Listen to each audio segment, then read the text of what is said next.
G'day folks, Rod here. Welcome back to Paint with Rod. This week we've got a fantastic little seascape, as you can see on the screen here, that we're going to have a go at it, painting it in an impressionist way. And we're going to be doing it using the Moore method of painting, which is 3 steps, 3 colors, 3 brushes. We're going to keep it really simple so that any beginner could have a go at this if they wanted to. The colors I'm going to be using are ultramarine blue, alizarin crimson, yellow ochre, and titanium white, and I'll add a booster color just for a little bit in the foliage and the water, which will be cadmium yellow light, or you could use a lemon yellow as well. So let's get underway here with our painting. Now, as always, with the Moore method of painting, and you can see my colors in the palette in the top left-hand corner. As always, we start out with just a basic drawing. Step 1 is to get these big shapes mapped onto the canvas. To 16 by 20 inch canvas, and you can see I've cropped the drawing there to fit that orientation, and I'll just start placing in these big shapes. And I picked this photo because really there's 3 big shapes. There's the sand dune cliff face on the left hand side, there's the water mass and the sky, and of course we have the jetties with the boat sheds as well. But I'm looking at those 3 main shapes, and then within those shapes, I'll put a few indicating lines of where the shrubs are and the sand is and so on. I'm just using a 1/4 inch flat brush from our signature brush set, and just seeking out placement of these big shapes here now. I love this composition and design. This is down at the Mornington Peninsula, down near Portsea, Sorrento area, where a lot of the Australian Impressionists have painted over the years. Well-known Australian Impressionists like Arthur Streeton, and we're going to be taking a group back there in 2027 to have another go at painting the area. So you can see there, I'm just placing in these shapes. I've got our main 3 shapes in there, and I think this is a really important step, identifying the big shapes in your subject and placing them correctly on the canvas. So many beginners that I see, they try and do really complicated subjects, right? And they struggle because there's usually more than half a dozen big shapes. Just makes it confusing. If you're just starting out, keep it really simple with just a handful of big shapes. It'll make life so much easier for you, right? So just getting the drawing in there. Now what I'm doing now is we're going to step number 2 of our Moore method of painting. This is our simplified version. And what we do in this step is, once the big shapes are placed accurately on the canvas, we then start to block in our values and our color temperature.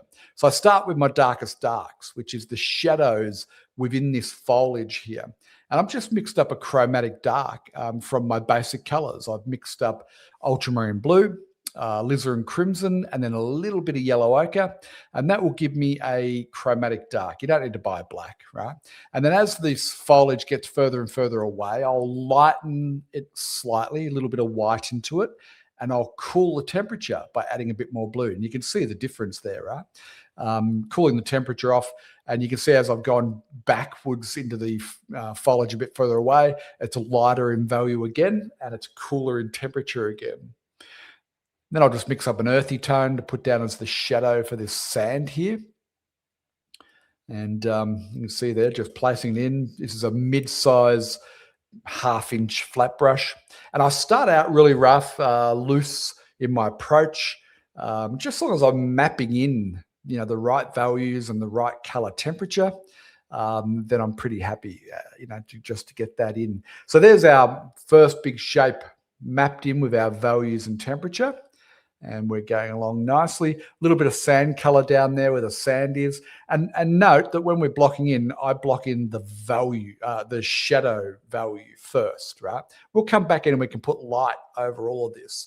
But I find that, the easiest working process, start with your darks and then build up in mid-tones, and then your lighter tones come after that. Now, I don't always get that right, of course. We're mixing in the sea color here. It's the ultramarine blue, a little bit of the cad yellow light, and a bit of white.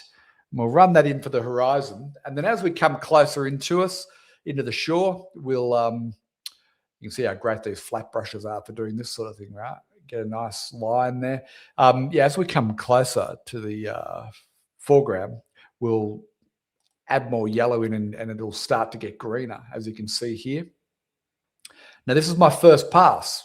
And then what we have to do after the first pass is then start to develop different areas of the painting and then calibrate those with the rest of the painting to make sure everything is sitting in the right structure and order and sequence and so on.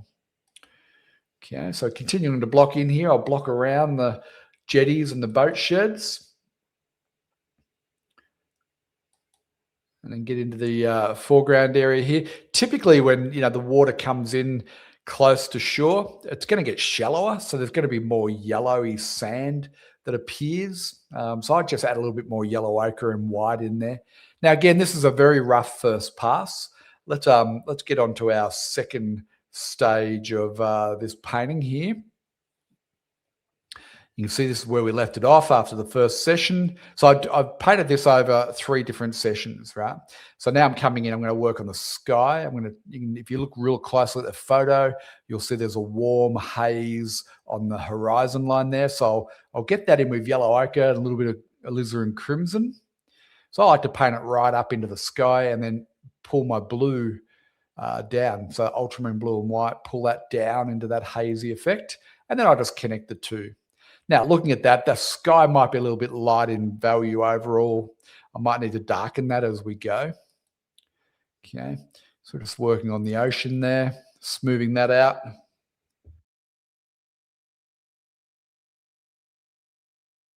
Now I'm getting into the shadow side of these boat sheds. It's just ultramarine blue, alizarin crimson, and a little pin of yellow ochre and white, right? So because I'm using a really limited palette, it's always easy to know what colors to use to mix anything. It's always a combination of the 3 primary colors, right? So in this case, it's a lighter value, and it's mostly on the blue side, but it's a blue gray. So I'll mix that in. I'll put a little bit more yellow ochre into this. It's a little bit more on the greeny side of things. So I'll just drop that in for that wall there. And then the roof looks like, a bit of alizarin crimson and graying that off will suit fine for the roof. As you can see there, we've done that.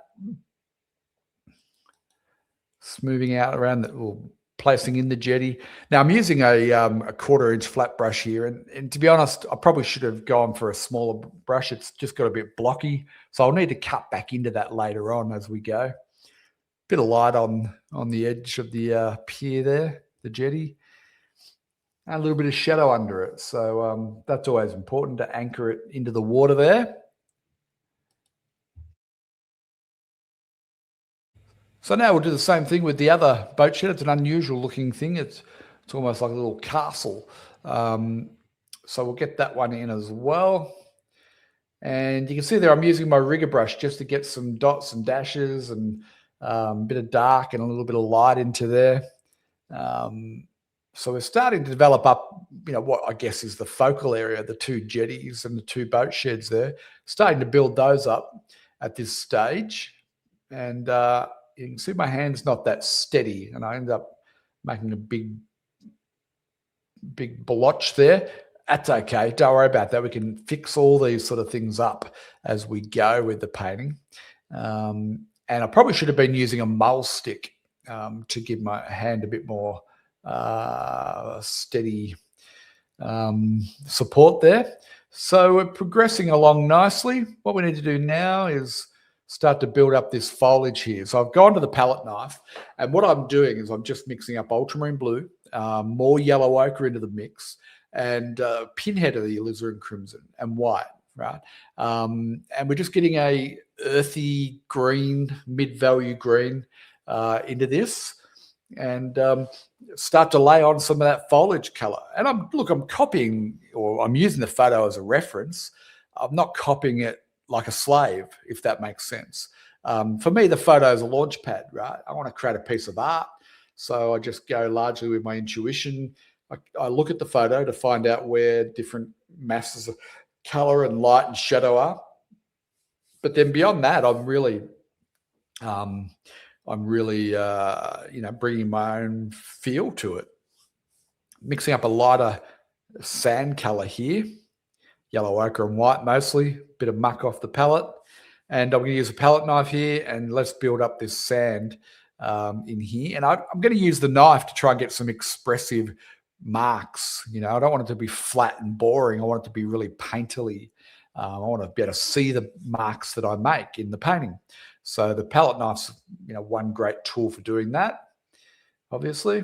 And I don't want to paint out all of that underpainting either. I want to keep a good amount of that coming through, especially that shadowy purple tone that we've got in there, bluey purple tone.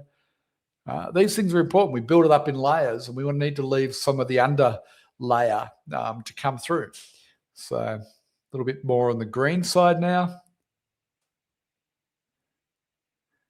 And we need to connect the different shapes together as well for them to make sense.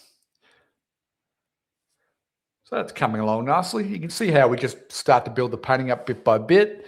I've used the brush to get into that top foliage there, and I'm just tapping out the edges. So I just use the corner of the brush, and I'll just tap out the edges, and it gives that feel of those little wispy bits of foliage up in the air there and down low here. So you don't have to paint every leaf. You just need to use the brush in a way that gives you that hint of it, an indication of it. And this sand dune hill here is starting to develop, coming along quite nicely. A little bit more work in the water. I just used some white with a bit of grey palette knife just to push that in. Now, the thing about my painting process is that, this is my second pass at the painting. Everything's subject to being changed, right? I don't lock myself in too much into one idea of how the painting's going to go and look. I'm open to changing it all, right? Just mixing up the sea color here just to cut in around the boat shed. So I'll quite often use the background to shape up different elements where needed. Okay, and you can see that's exactly what I'm doing here with the flat brush. Okay, so I've just reworked that water area there. A little bit more mark making in here, a couple of scratches for, you know, branches and twigs and logs and things like that. Great thing about the palette knife is it's such a versatile tool for making different marks and things. You can get carried away, so try and avoid that. But in the foreground, it can look good. Sometimes in the distance. Okay, scratching a few up into those outer bits of foliage. Now, the key is don't overdo it, right? Because you can get carried away quite easily with doing something like this.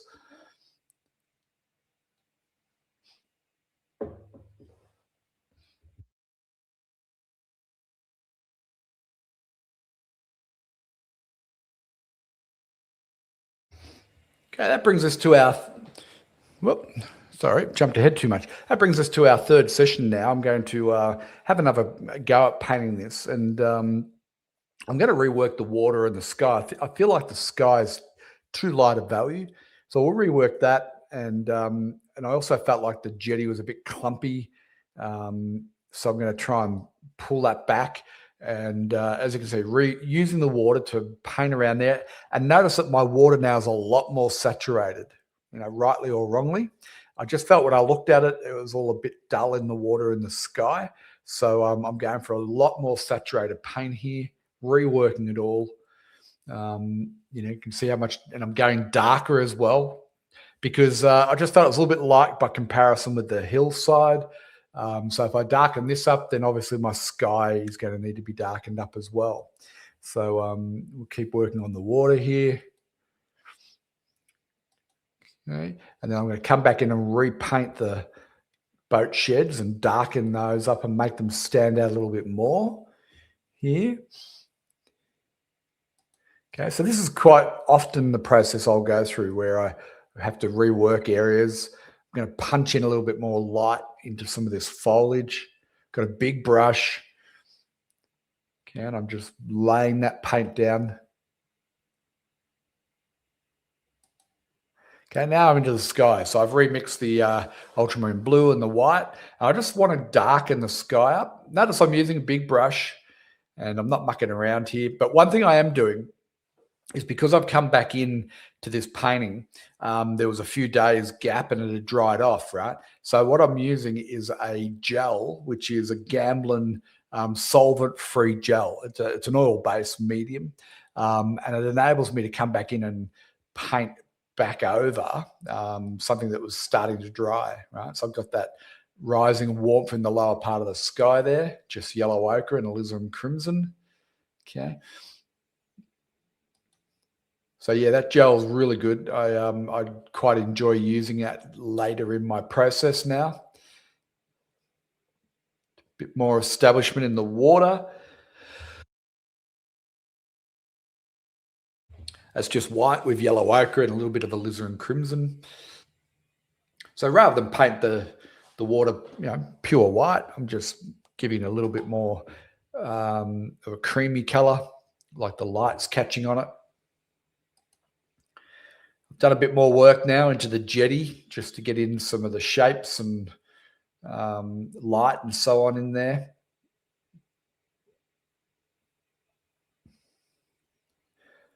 And this painting's starting to come together as a nice little painting. I'm still not entirely happy with the water. I could repaint that. But for the purpose of this demo, I'll leave it at that. But, if I was doing this as a painting for putting in the gallery, then I would certainly repaint that water a little just to get it just the way I want it to be. It's probably just now a touch too dark. So that's probably what the change I'd make. But, for the purposes of showing you our working process, and, we're well and truly into step 3 here, which is the refinement and details step. For the purposes of showing you that working process, I won't repaint the water now, but you can see that it's just a touch dark, just indicating a couple of little sailboats out on the horizon there, having a little regatta. Okay. A few last little minute details, a bit more water, movement in the water. And I'll use a combination of the brush and the palette knife and so on. Develop it a little bit further. And that pretty much brings us to the end. I'm just going to push up some of the shadows in the foliage here. Just mixed up a dark purpley tone using a 1/2-inch flat brush. And I'll just punch a little bit more color back in. This painting, for some reason, dried a little bit flatter and duller than what I would have liked. Might be the canvas quality, perhaps. So that's why I've just felt the need to rework most of the painting, really, although I'm leaving a lot of it. But there's a fair bit of work that we've gone in and redone on the painting. And it's a good little project, good little beginner sort of project to have a go at and learn some of the basic sort of approaches and principles that you can use. The full project will be in the Learn to Paint Academy for our members. I'll put the link underneath the video here so you can check out what we're all about at the Learn to Paint Academy. And thank you very much for watching. I hope it's been of value for you and that you've learned something, particularly about the painting process, right? I think that's the real thing. When I started out painting, initially I didn't really have a process. So I didn't know what to do first, second, third. So you'd sit there and look at a blank canvas, right? And feel a bit intimidated by it. You can see I was just punching in some sky holes into the foliage. So I started to study what would make a good painting process. And, I ended up with our 3 main steps in our Moore method of painting, which is, there's 2 levels to the Moore method of painting. There's this very basic beginner step, and then we have a 5-step process for those who are a bit more advanced. In the beginner version, we use basically 3 colors plus 1 or 2 booster colors. In the more advanced version, where we go to 5 steps, we expand the palette out so that we use a split complementary palette. and a few booster colors. So, just a little bit more advanced. So depending on what level of painting you're at, we can help you out. If you're a beginner to intermediate level artist, we've helped thousands of artists so far to do so. If you want to find out about the Learn to Paint Academy, there's a link under the video. And we've also got a link there to our free ebook, The Keys to Improving Your Painting. So make sure you grab a copy of that. And I'll see you in the next video. Thanks very much for watching. Please like and subscribe. Like this video, subscribe to our channel, share it with your arty friends, and I'll see you in the next one. Cheers.